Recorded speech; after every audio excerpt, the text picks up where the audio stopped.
Good evening, parents and students. Thank you for joining me for another edition of Friday's Newsflash. Parents, please be advised that on Monday, there's a cafeteria change. Beginning on Monday, every student that comes through the line will need to either scan their ID cards or enter their ID number. So at this point, if your student knows they do not have their ID card, please make sure that they have their ID number in a safe place so they can utilize it as they walk through the line. Please be advised that breakfast and lunch will still be free for all students. Parents also have some due dates pertaining to the Media Center. On Tuesday, May 4th, will be the last day that students can check out books, and the following Tuesday, May 11th, all books are due. So students who are in the building face-to-face and who are in the remote learning environment, please make sure you get all of your Media Center books turned back in by Tuesday, May 11th. Parents, if you have a rising ninth grader, Hillgrove High School wanted us to communicate that you can join the Hillgrove High School Counseling Office Band app.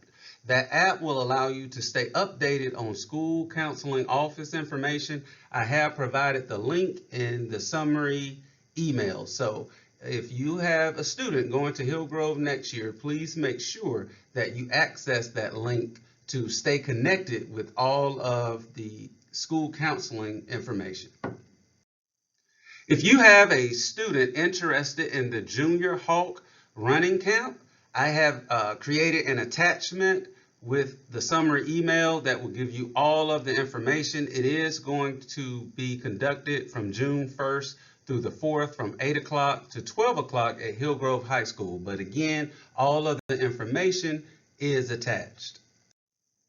Now, parents, this is just a little FYI information. As you know, we're currently in the window of standardized testing. And so when you're looking at the calendar, we realize that some people may not know what the abbreviations stand for. So please be advised that EOG refers to the Georgia Milestone Testing, whereas EOC, which stands for End of Course Testing, that refers to students who are accessing high school classes. So when you look at that schedule, just make sure that you keep those distinctions in mind. If you have a student in the remote learning environment who is an 8th grader and ordered an 8th grade t-shirt, you may pick up their t-shirts up here at the school during normal school days and hours.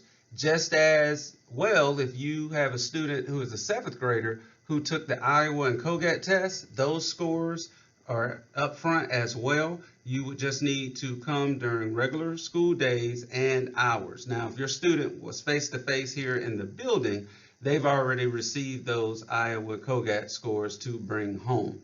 If you have a rising 7th grader, meaning they're currently in 6th grade, please make sure you go ahead and update their immunization records, and there's a form that you should be provided because this is needed prior to entering 7th grade. So we want to go ahead and be proactive and get that communication out. I know a lot of you have asked about the AC placement criteria. As you know, with dealing with the standardized testing on this year, it's a little bit different, even though we never based all AC placement on standardized testing. So it can include, but it's not limited to standardized testing. We're very close to having a criteria that we will post and communicate to the community. Just please keep in mind that students will have multiple ways to access AC placement, and it will not just be standardized test scores.